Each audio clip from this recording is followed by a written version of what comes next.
കൃപാസന മാതാവിനും ഈശോയ്ക്കും നന്ദി. എൻ്റെ പേര് ബൈജൂഷ്. ഞാൻ പൊൻകുന്നം തിരുക്കുടുംബ ദേവാലയ അംഗമാണ്. ഞാനിപ്പോൾ ഈ സാക്ഷ്യം പറയാൻ വന്നിരിക്കുന്നത് ഓസ്ട്രേലിയയിലെ ബ്രിസ്ബണിൽ നിന്നാണ്. ഞങ്ങൾ കുടുംബസമേതം ഏതാനും വർഷങ്ങളായിട്ട് ഓസ്ട്രേലിയയിലാണ്. ഞാൻ ഓസ്ട്രേലിയയിൽ ഏതാനും കരാട്ടെ സ്ഥാപനങ്ങളും എക്സസൈസ് പ്രോഗ്രാമുകളും ഒക്കെ നടത്തുന്ന ഒരു കരാട്ടെ ഇൻസ്ട്രക്ടറാണ്. 2022 ഡിസംബർ അവസാനം ഞങ്ങൾ അവധിക്ക് നാട്ടിലേക്ക് വരികയാണ്. അപ്പോൾ എപ്പോൾ നാട്ടിലെത്തിയാലും ഒരു ധ്യാനം കൂടിയിട്ടേ ഞാൻ തിരിച്ചു പോകാറുള്ളൂ. അതുപോലെ തന്നെ ഒരു 24 വർഷങ്ങൾക്ക് മുമ്പ് എനിക്ക് ഞാൻ സ്പോർട്സ് ചെയ്യുന്ന ആളായിരുന്നു. സ്പോർട്സിൽ എനിക്കൊരു ആക്സിഡൻറ്റ് പറ്റുകയും എൻ്റെ മുട്ടിനൊരു ആക്സിഡൻ്റ് ഉണ്ടായി. അതിനുശേഷം എനിക്ക് മുട്ടിനെപ്പോഴും വല്ലാത്ത നീരും വേദനയുമായിരുന്നു. ഈ നീരും വേദനയും കാരണം പലപ്പോഴും ഞാൻ കിടന്നുറങ്ങാനും പാടുപെട്ടിട്ടുണ്ട്. അതായത് എൻ്റെ കാലിൻ്റെ മുട്ടിൻ്റെ നീര് കിടക്കയിൽ തട്ടുമ്പോൾ കിടന്നുറങ്ങാൻ പറ്റാത്തത് കൊണ്ട് ഞാൻ എൻ്റെ ഇടത് കാലും മടക്കി വലത് കാലിൻ്റെ അടിയിലൊരു താങ്ങ് പോലെ വെച്ചുകൊണ്ടായിരുന്നു കിടന്നുറങ്ങിക്കൊണ്ടിരുന്നത്. അപ്പോൾ അത് കൃത്യമായ ഒരു ഉറക്കം കിട്ടുന്നില്ല. എങ്കിലും അതുപോലെ തന്നെ എൻ്റെ ജോലിയെ ബാധിക്കുമായിരുന്നു ഈ വേദന, നടപ്പിനെ ബാധിക്കും, എൻ്റെ സാധാരണ അതായത് എൻ്റെ ഡെയിലി ലൈഫിലെ ഓരോ കാര്യങ്ങളെ ഇത് വല്ലാണ്ട് ബാധിക്കുമായിരുന്നു. അപ്പോൾ ഇതൊരു വലിയ കാര്യമാക്കി തന്നെ എടുത്തുകൊണ്ട് പാലായിലുള്ള ഒരു പ്രമുഖ ഹോസ്പിറ്റലിലെ ഒരു അസ്ഥിരോഗ വിദഗ്ധനുമായിട്ട് അപ്പോയിൻമെൻ്റ് എടുത്താണ് ഞങ്ങൾ ഇവിടേക്ക് എത്തിയത്. വന്നതിൻ്റെ പിറ്റേന്ന് തന്നെ പോയി ഈ ഡോക്ടറെ കണ്ടു. പല ഡോക്ടർമാരും ഇതിനു മുമ്പ് കണ്ടിട്ടുണ്ട്. അവരൊക്കെ ശാശ്വതമായ ഒരു പരിഹാരം ആർക്കും നിർദ്ദേശിക്കാൻ പറ്റില്ല. ഒന്നെങ്കിൽ വേദനയ്ക്കൊരു ഗുളിക തരിക, അല്ലെങ്കിൽ തേക്കാൻ എന്തെങ്കിലും മരുന്ന് തരിക, അല്ലെങ്കിൽ ഉള്ളത് ഓപ്പറേഷനാണ്. ഈ ഡോക്ടർ ഇത് തന്നെ പറഞ്ഞു. അന്ന് സമയം വൈകിയതുകൊണ്ടും മറ്റു തിരക്കുകളുണ്ടായിരുന്നതുകൊണ്ടും മരുന്ന് വാങ്ങിയില്ല, വീട്ടിലേക്ക് തിരിച്ചു പോയി.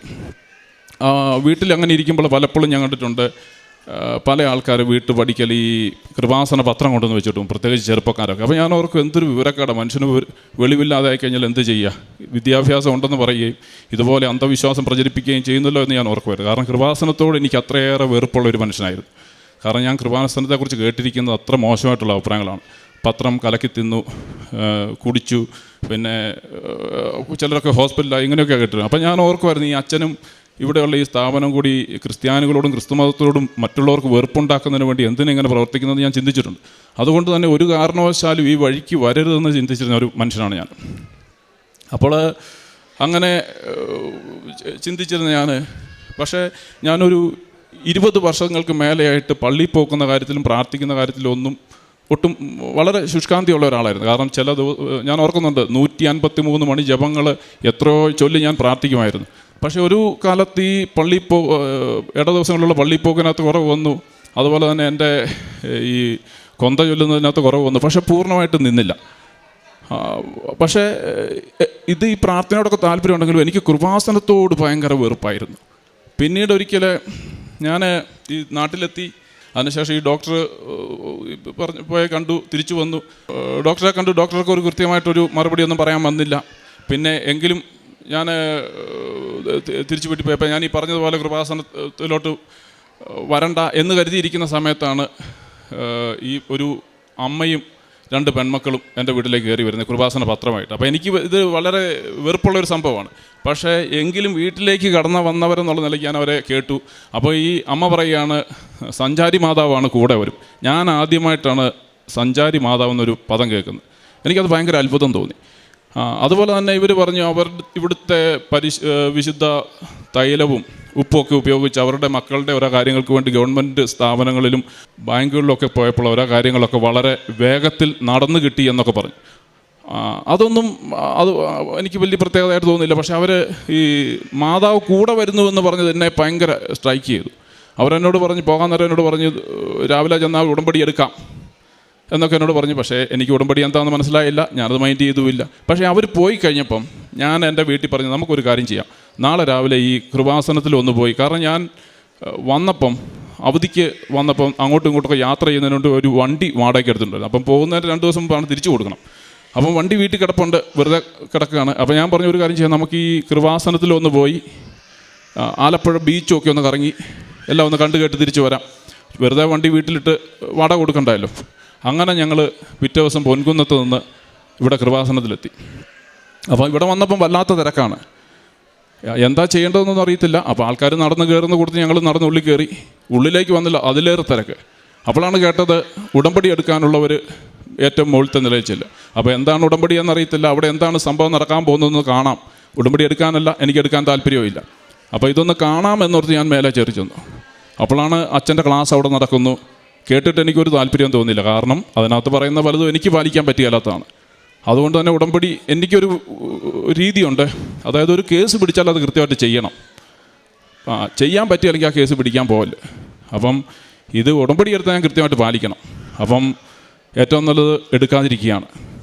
ആ സമയത്താണ് അവിടെ പറയുന്നു, ഇത്ര ടോക്കൺ നമ്പർ വരെയുള്ളവർ കൈ ഉയർത്തുക. ഞാൻ ടോക്കൺ എടുത്തിട്ടില്ല, കാരണം ഇത് കാണാൻ ചെന്നതാണ്. ഞാനിവിടുന്ന് വന്ന വഴിക്ക് കയറി ചെന്നയാളാണ്. അപ്പം ഞാൻ പറഞ്ഞു, ഞാൻ ടോക്കണിലില്ല, ഞാൻ പൊക്കോളാം. അപ്പം ടോക്കൺ ഇല്ലാത്തതിൻ്റെ പേരിൽ ഉടമ്പടി എടുക്കാതെ വിട്ടു പോകാമെന്നാണ് ഞാൻ കരുതിയത്. പക്ഷേ അവരെന്നോട് പറഞ്ഞു, നിങ്ങളവിടെ ഇരുന്നു, ഞങ്ങൾ ടോക്കൺ കൊണ്ടുവന്നുതരാം. അവരവിടുന്ന് എനിക്കൊരു നമ്പർ കൊണ്ടുവന്ന് തന്നു. ഇനി നിയോഗങ്ങൾ എഴുതണം. അപ്പം ഞാൻ ഇതിനെക്കുറിച്ചൊരു പ്ലാനിട്ട് വന്ന ആളല്ല. നിയോഗം എന്നാന്നൊന്നും പ്ലാനൊന്നുമില്ല. അപ്പം ഇവിടെ വന്നപ്പം പെട്ടെന്ന് നിയോഗം എഴുതാൻ പറയുമ്പോൾ എനിക്ക് എൻ്റെ കയ്യിലൊന്നും എഴുതാനില്ല.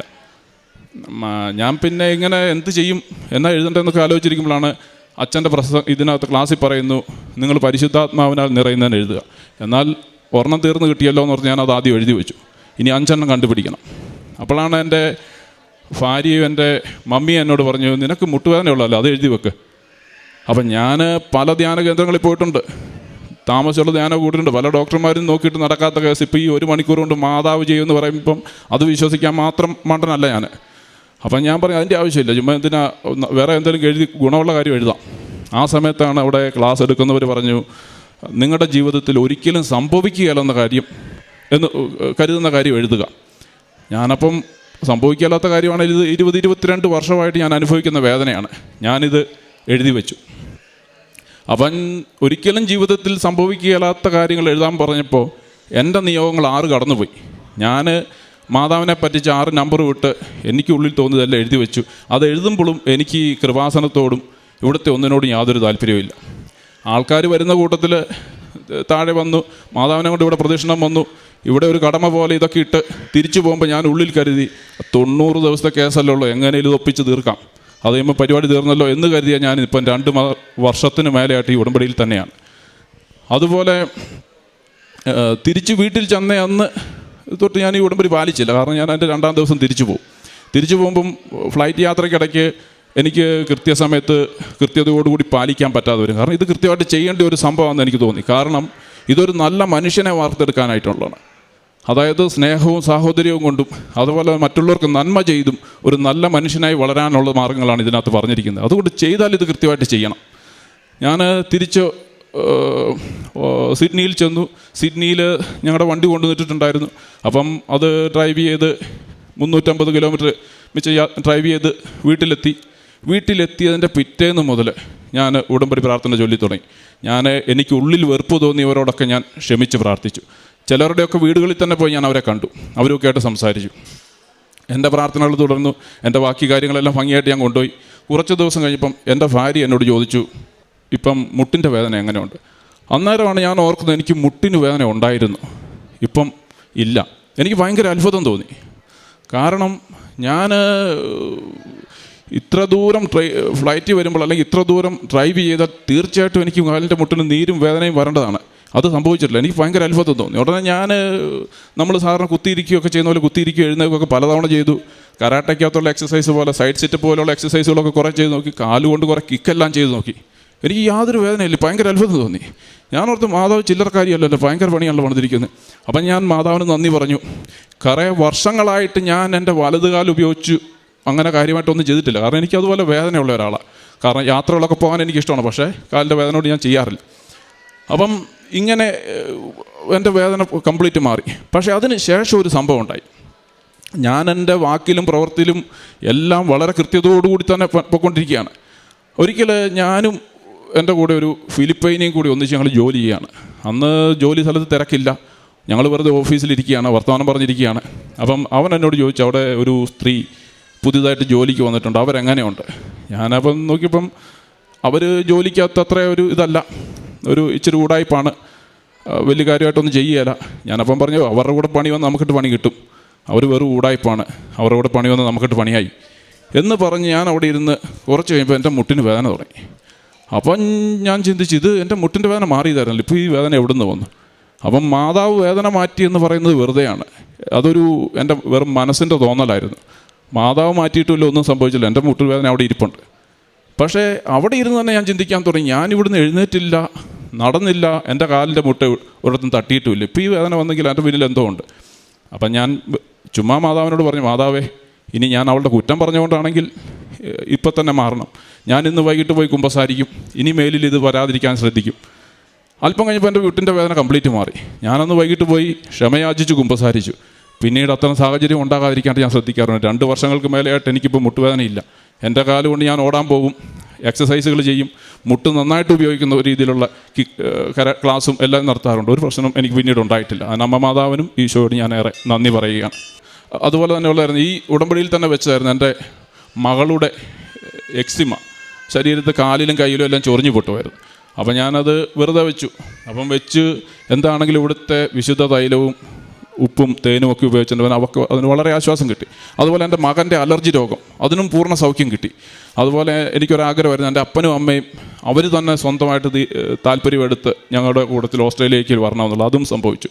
പിന്നീട് മറ്റൊന്ന്, മാതാവ് തന്ന മറ്റൊരു അനുഗ്രഹം പറയാൻ, അതായത് ഞാൻ താമസിച്ചിരുന്ന സ്റ്റേറ്റിൽ നിന്ന് മറ്റൊരു സ്റ്റേറ്റിലേക്ക് ഞങ്ങൾ വീട് വാങ്ങി മാറുകയാണ്.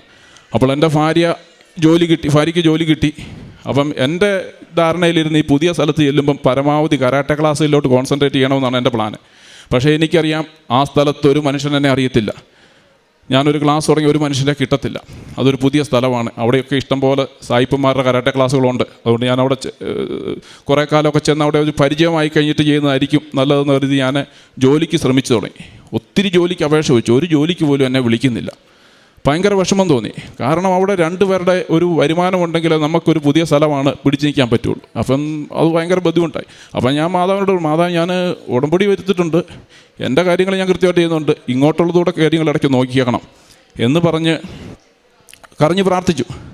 എന്താണെങ്കിലും 2 ദിവസം കഴിഞ്ഞപ്പോൾ എൻ്റെ കൂടെ ജോലി ചെയ്യുന്ന എൻ്റെ ഒരു സുഹൃത്ത് എന്നോട് പറയണ, ബൈജുഷേ, നമ്മുടെ ഈ കമ്പനി, നീ സ്ഥലം മാറിപ്പോകുന്ന അവിടെ നിൻ്റെ വീടിൻ്റെ അടുത്തൊരു അരമണിക്കൂർ അപ്പുറത്തായിട്ട് അതിൻ്റെ ഒരു പുതിയ ബ്രാഞ്ച് തുടങ്ങിയിട്ടുണ്ട്. നിനക്കവിടെ ചോദിച്ചാൽ ഒരു പക്ഷേ ഇൻറ്റേർണൽ ട്രാൻസ്ഫർ കിട്ടിയേക്കും. ഞാനത് പ്രകാരം എൻ്റെ മാനേജറോട് സംസാരിച്ചു. എനിക്കൊരു ഇൻറ്റേർണൽ ട്രാൻസ്ഫർ തരാമെന്ന് ചോദിച്ചു. അതും നടത്തി കിട്ടി. എനിക്കവിടെ ജോലി കിട്ടി. അപ്പം ഞാൻ എൻ്റെ മാനേജറോട് പറഞ്ഞു, എനിക്ക് എന്നും പള്ളിയിൽ പോകണം. അപ്പം അവിടെ ഷിഫ്റ്റ് ഇടുമ്പം ഇന്ന ഷിഫ്റ്റേ ചെയ്യാൻ പറ്റുള്ളൂ എന്ന് അവരോടൊന്ന് പറഞ്ഞേക്കണം. അത് പ്രകാരം എൻ്റെ മാനേജർ അവിടെ എനിക്ക് വേണ്ടി റെക്കമെൻഡ് ചെയ്തു. അവന് പള്ളിയിൽ പോകേണ്ട ആളാണ്, അതുകൊണ്ട് ഇന്ന ഷിഫ്റ്റുകളെ അവന് ചെയ്യാൻ പറ്റുള്ളൂ. എനിക്ക് ഒരുമാതിരി ആ രീതിയിലുള്ള ഷിഫ്റ്റുകളൊക്കെ കിട്ടി. ഞാനവിടെ പോയി ജോലി തുടങ്ങി. പക്ഷേ ഞാനതിനകത്ത് അത്രയൊരു തൃപ്തി എനിക്ക് വന്നില്ല ആ ജോലിയോട്. അപ്പം എൻ്റെ കമ്പനി അറിയാതെ മറ്റ് ചില ജോലികൾക്കൊക്കെ ശ്രമിച്ചു തുടങ്ങി. ജോലിയൊന്നും കിട്ടുന്നില്ല. അപ്പം ഞാൻ 1-2 കരാട്ടെ ക്ലാസ്സൊക്കെ അവിടെ തുടങ്ങി വെച്ചു. അതിലത്ര മെച്ചമല്ല, ആൾക്കാർക്കൊന്നും തന്നെ അറിയത്തില്ല. അവിടെയെങ്കിലും സ്റ്റാർട്ട് ചെയ്ത് വെച്ചു. അപ്പം ഇങ്ങനെ മുന്നോട്ട് പോവുകയാണ്. പിന്നീടുള്ളതെന്ന് പറഞ്ഞാൽ, ഒന്നെങ്കിൽ ഈ കരാട്ടെ ക്ലാസ്സും ഈ ജോലിയും കൂടെ ആകുമ്പോൾ എനിക്ക് പള്ളിയിൽ പോക്കിനെ ഇത് വല്ലാണ്ട് ബാധിക്കും. അപ്പോൾ എനിക്ക് പള്ളിയിൽ പോകാതിരിക്കാൻ പറ്റത്തുമില്ല. പള്ളിയിൽ പോക്ക് എനിക്ക് പ്രധാനപ്പെട്ട കേസാണ്. അപ്പം ഞാൻ മാതാവിനോട് പറഞ്ഞു, മാതാവേ, ഇങ്ങനെ പോയ കാര്യം കൊടുക്കുകയല്ല, എനിക്ക് പള്ളിയിൽ പോകണം. ഞാനതുകൊണ്ട് ഈ ജോലി വേണ്ടെന്ന് വെക്കും. ജോലി വേണ്ടെന്ന് വെച്ചാൽ ഒരു വലിയ പ്രശ്നമുണ്ട്. കാരണം വീട്ടിലെ വരുമാനം നിന്ന് പോകും. വരുമാനം നിന്ന് കഴിഞ്ഞാൽ പിന്നെ അവിടെ ജീവിക്കാൻ പറ്റത്തില്ല. അപ്പം ഞാൻ മാതാവിനോട് പറഞ്ഞു, അമ്മച്ചി, ഞാൻ ഉടമ്പടി എടുത്തിരിക്കുന്നതാണ്. ഞാൻ അമ്മയെ പ്രതി ഞാൻ എൻ്റെ ജോലി വേണ്ടെന്ന് വെക്കാൻ പോവാണ്. അതുകൊണ്ട് ബാക്കി കാര്യം അമ്മ നോക്കിക്കോണം.